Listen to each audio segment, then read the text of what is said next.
माननीय मुख्यमंत्री महोदय से कि आज रीवा जिले को जो अनुपम सौगातें दी जा रही हैं विकास कार्यों का शिलान्यास एवं लोकार्पण डिजिटल तरीके से करने के लिए मैं निवेदन करूंगा। आज कुल 70 करोड़ 91 लाख के विकास कार्यों का भूमि पूजन एवं लोकार्पण कर रहे हैं माननीय मुख्यमंत्री महोदय, साथ में माननीय उप मुख्यमंत्री महोदय। आप जोरदार तालियां बजाइए, स्वागत कीजिए। आज कुल 48 करोड़ 2 लाख 58 कार्यों का भूमि पूजन और 22 करोड़ 89 लाख 14 कार्यों का लोकार्पण किया गया माननीय मुख्यमंत्री महोदय के कर कमलों से।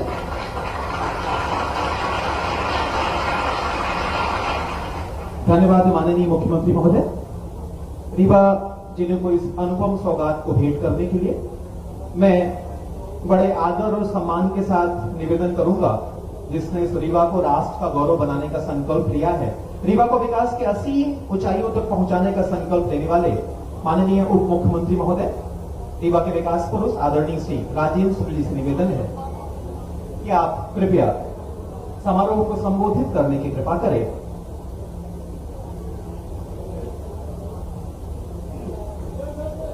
मध्य प्रदेश के यशस्वी मुख्यमंत्री, जिन्होंने छोटे से कार्यकाल में इस प्रकार के काम किए हैं, जिन्होंने मध्य प्रदेश के करोड़ों लोगों के दिलों में अपना स्थान बनाने में जिन्होंने सफलता प्राप्त की है, ऐसे आदरणीय डॉक्टर मोहन यादव जी हमारे बीच में है। आप तक के निवेदन है जोरदार ताली बजाकर उनका स्वागत करें। हमारे लोकप्रिय सांसद आदरणीय जनार्दन मिश्रा जी लगातार तीसरी बार सांसद बने हैं और संसद में लगातार रीवा में रेल, हवाई जहाज, अन्य चीजों के लिए पैरवी करने में बहुत सक्रिय भूमिका निभाते हैं। उनका भी ताली बजाकर स्वागत करें। पूर्व विधानसभा अध्यक्ष और वरिष्ठ विधायक आदरणीय गिरीश गौतम जी, बहुत ही वरिष्ठ नेता विधायक गुह आदरणीय नागेंद्र सिंह जी,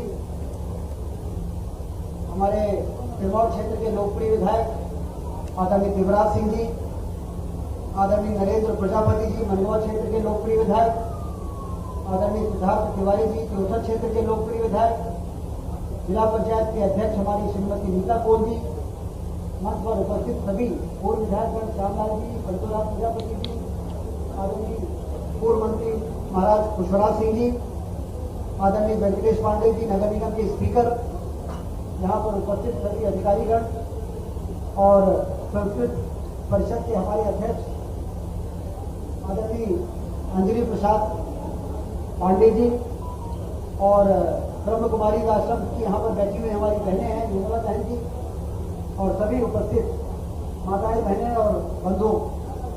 आज मुख्यमंत्री जी आप ऐसे पवित्र स्थान पर आए हैं, लक्ष्मण बाग संस्थान के, जिसकी ये मान्यता है कि हमारे विंध्य क्षेत्र के लोग जब चारों धाम की यात्रा करके आते हैं तो जब तक यहाँ पर आकर अपना मस्तक नहीं नवा देते और रोड नहीं चढ़ा देते तब तक उनकी चारों धाम की यात्रा को पूरा नहीं माना जाता। ये ऐसा पवित्र स्थान है लक्ष्मण बाग संस्थान। यहाँ पर आके आपने घाट भगवान के दर्शन किए हैं, गौ माता की पूजा की है। यहाँ पर बेसहारा गायें जो मारी मारी फिरती थी 10 साल पहले नगर के लोगों के सहयोग लेकर हम लोगों ने जो गौशाला शुरू की, उससे यहाँ पर करीब 700-800 ऐसी गाय है जिनका भंडारा चलता है, जिनकी व्यवस्था शहर के लोग ही करते हैं। 1 लाख रुपए प्रति महीने पे यहाँ पर लोगों के द्वारा दिए गए दान का ब्याज आता है, जिससे यहाँ की व्यवस्था होती है। मैं आपको धन्यवाद देता हूँ कि आपने पूरे मध्य प्रदेश में चल रही गौशालाओं के लिए प्रति गाय प्रतिदिन जो 20 रुपए दिया जाता था, आपने उसको 40 रुपए कर दिया।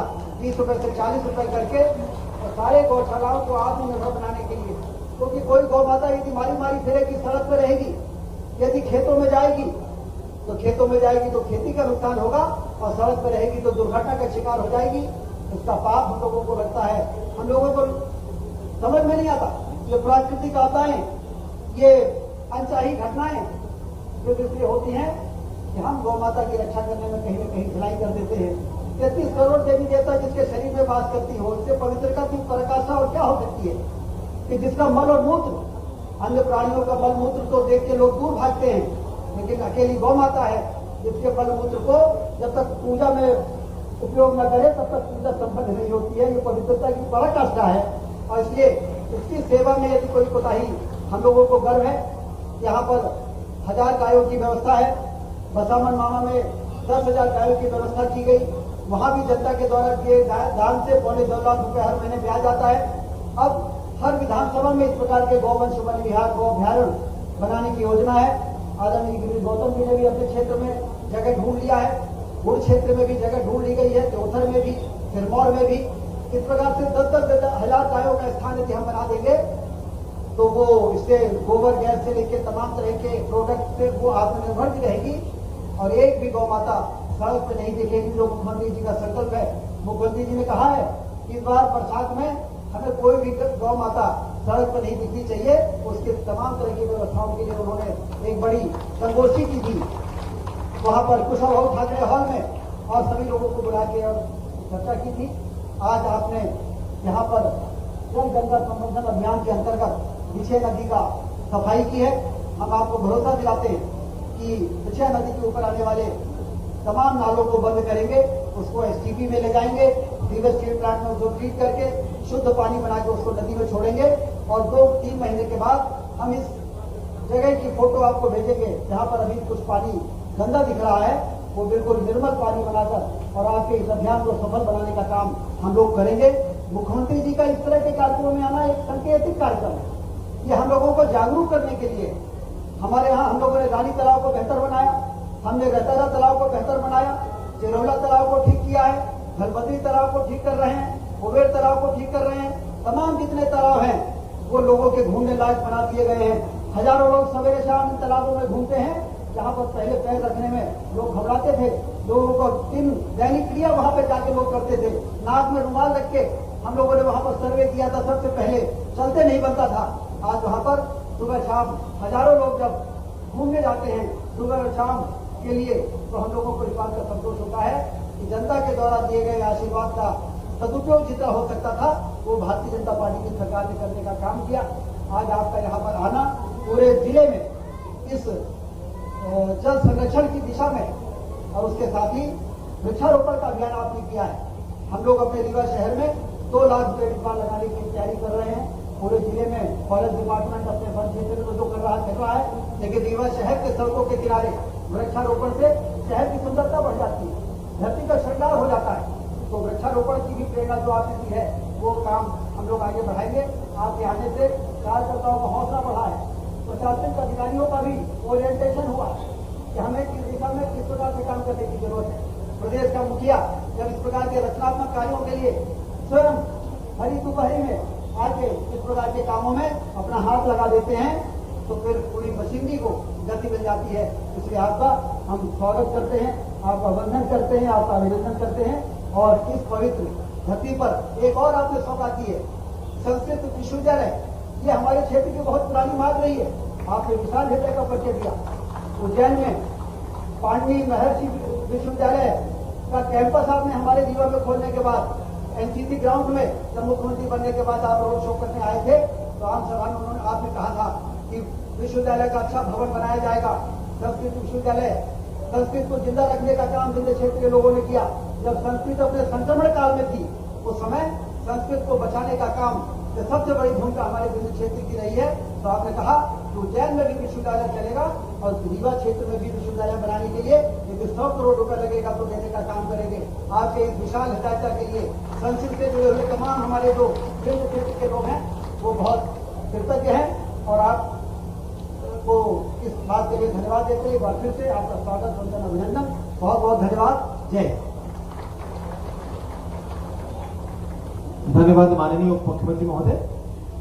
हम आपको बताना चाहेंगे माननीय मुख्यमंत्री महोदय की परिकल्पना के अनुसार रीवा में भी जल गंगा संवर्धन अभियान के अंतर्गत अद्वितीय कार्य हो रहे हैं और हमारी कुछ ऐसी संस्थाएं, स्वयंसेवी संगठन और सामाजिक कार्यकर्ता हैं जिनके द्वारा जल योद्धा के रूप में कार्य किया जा रहा है।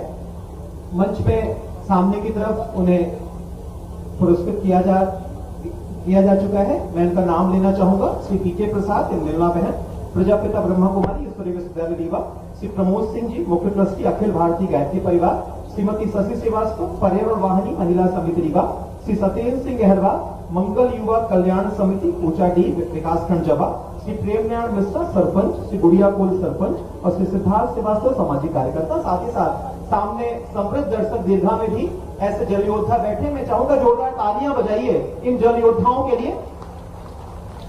और अब इसके पश्चात माननीय मुख्यमंत्री महोदय के पास कम समय है और उन्हें भोपाल की ओर प्रस्थान भी करना है। मैं बड़ी विनम्रता के साथ प्रदेश के मुखिया श्रद्धेय डॉक्टर मोहन यादव जी, माननीय मुख्यमंत्री मध्य प्रदेश शासन को आपकी तालियों के साथ आमंत्रित करूंगा। एक बार जोरदार तालियां बजाइए माननीय मुख्यमंत्री महोदय के लिए। आप आए और इस अभियान की सफलता के साथ साथ इस रीवा के आम जनों को संबोधित करने का कष्ट करें माननीय मुख्यमंत्री महोदय।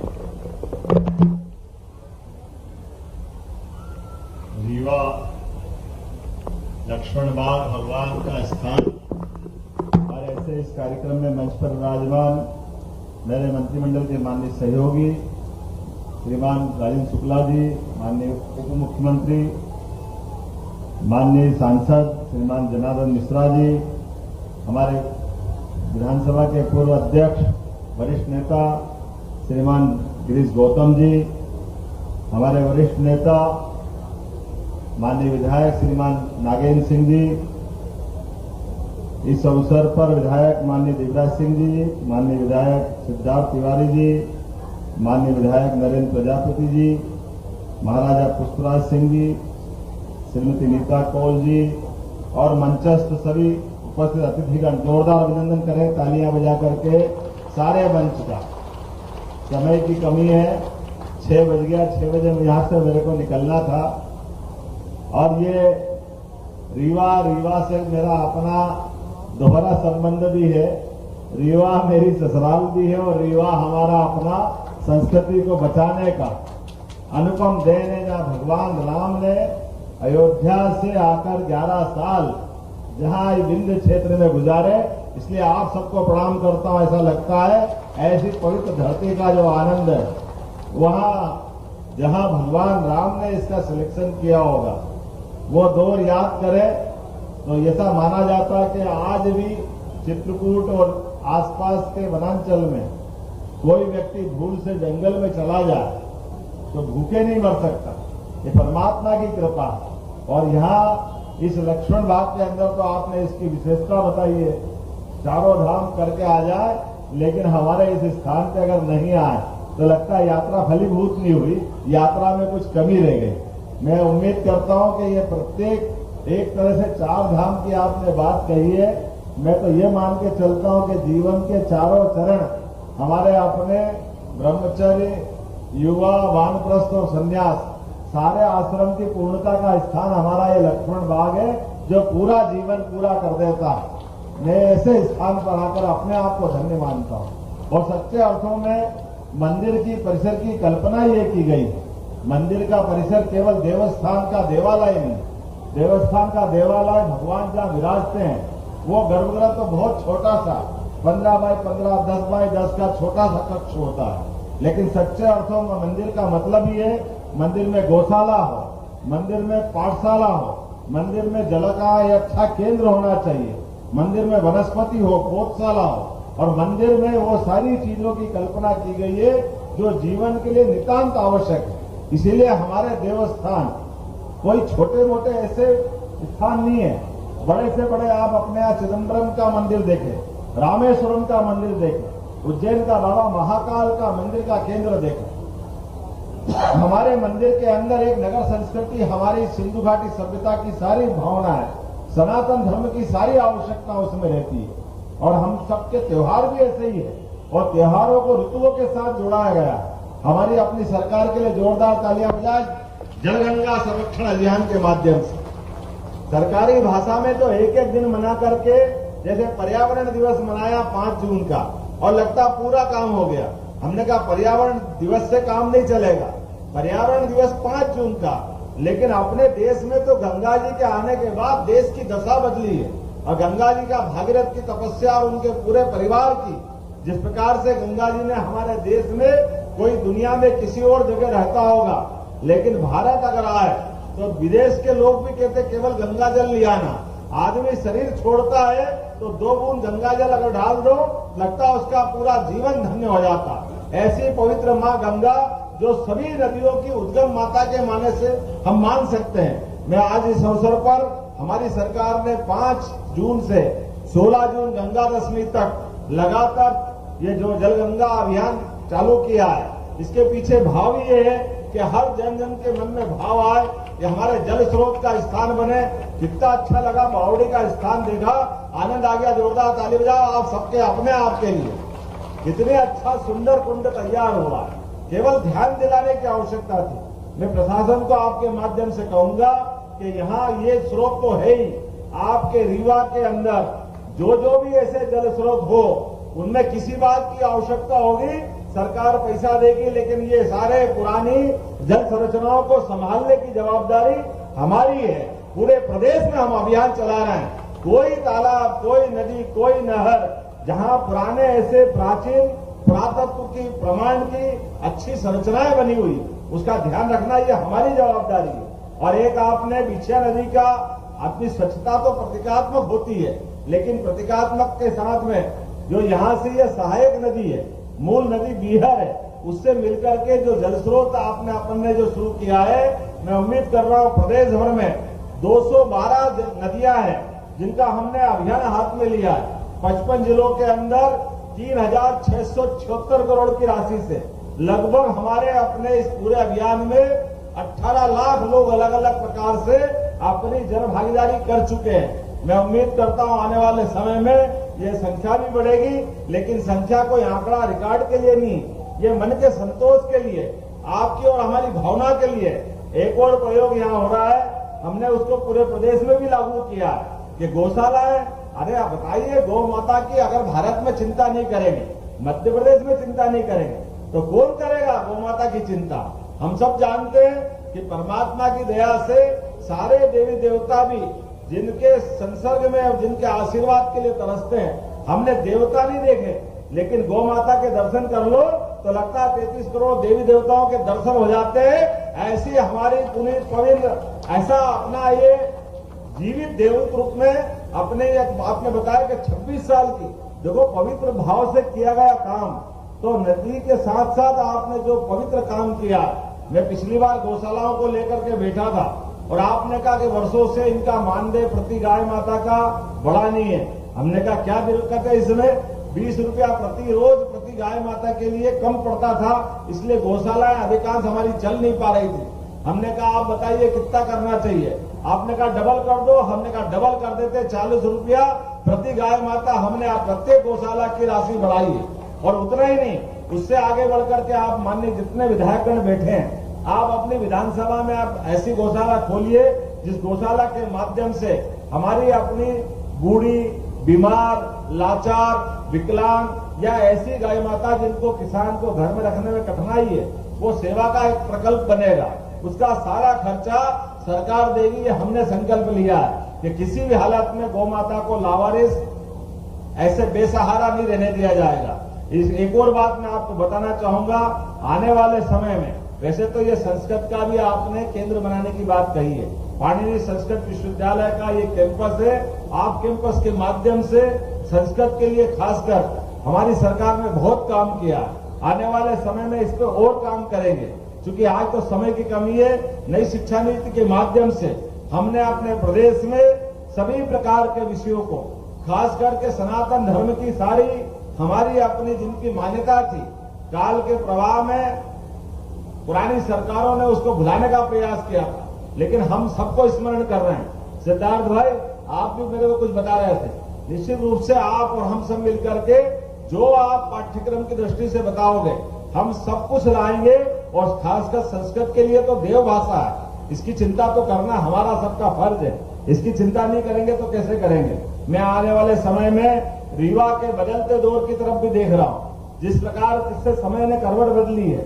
आज अपने यहाँ इस रीवा में एक नई एयर टैक्सी की शुरुआत भी हुई है। एयर टैक्सी के माध्यम से अभी हमने बीते समय में चित्रकूट में प्राधिकरण बनाया था, और ये मान के चलिए ये 16 तारीख से 2 ज्योतिर्लिंग जोड़ने के लिए हेलीकॉप्टर सर्विस भी हम देने वाले। मैं आज इसके बाद आगे के क्रम में बताना चाहूंगा कि ये एयर टैक्सी के बाद आपको हेलीकॉप्टर सेवा भी मिलेगी, जिसके माध्यम से जिसको चित्रकूट जाना हो और समय की कमी है, कोई उम्र का दौर है, या वैसे भी कुछ कारण है तो सीधा हेलीपैड से अपने हेलीकॉप्टर सर्विस चालू करके भविष्य में अभी मध्य प्रदेश में एक सेक्टर में चालू कर रहे हैं। जैसे हम अपने यहाँ गंगोत्री, जमुनोत्री, बद्रीनाथ, केदारनाथ में हेलीकॉप्टर सर्विसेज मिलती है या वैष्णो देवी में मिलती है, वो वैसी की वैसी सुविधाएं हमारे सभी धार्मिक केंद्रों के लिए हम देने जा रहे हैं। शुरुआत में अभी उज्जैन से चालू करेंगे, जिसमें एक दिन में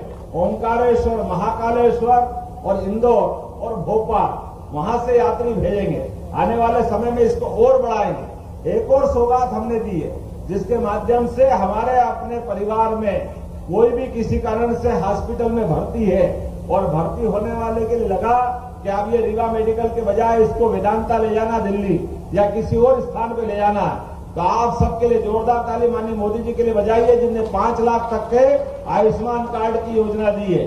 और अब तो उससे एक बात और आगे बढ़ करके अब अपने 70 साल से बड़ी उम्र के सभी आय वर्ग के, सभी जाति धर्म के लोगों के लिए आयुष्मान योजना का लाभ मिलेगा। और हमारी सरकार ने उसमें एक बड़ा काम और ये किया है कि हमारे अपने कोई बीमार किसी हॉस्पिटल से अगर शिफ्ट करना है तो एयर एम्बुलेंस अर्थात हेलीकॉप्टर के माध्यम से उसको योग्य जगह पहुंचाया जाएगा। उसके जीवन में कोई कष्ट नहीं आने देगा। सारा पैसा अपनी सरकार देगी, मध्य प्रदेश सरकार, और उसको निःशुल्क हेलीकॉप्टर की सुविधा देंगे। और हेलीकॉप्टर अकेला नहीं रहेगा, उसमें डॉक्टर रहेगा, कंपाउंडर रहेगा, नर्स रहेगी, अर्थात जीवन उपयोगी जो जो दवाइयां उसको पलंग पे मिल रही थी, वो सारी की सारी दवाई के साथ उसको शिफ्ट किया जाएगा। कोशिश कर रहा है इसी प्रकार से आने वाले समय में रोजगार की दृष्टि से इस क्षेत्र के अंदर भी अभी बहुत सारी संभावना है। खास करके माइनिंग के उद्योग, खदान आधारित उद्योगों को लेकर के अलग अलग सेक्टर में हम काम कर रहे हैं। उम्मीद कर रहे हैं कि विकास का यह कारवा बढ़ता रहेगा। आज थोड़ी समय की कमी है, लेकिन फिर भी आपने कम समय में भी ये बहुत अच्छा कार्यक्रम करने का प्रयास किया है। मेरी अपनी ओर से आप सबको बधाई, बहुत बहुत धन्यवाद। भारत माता की जय।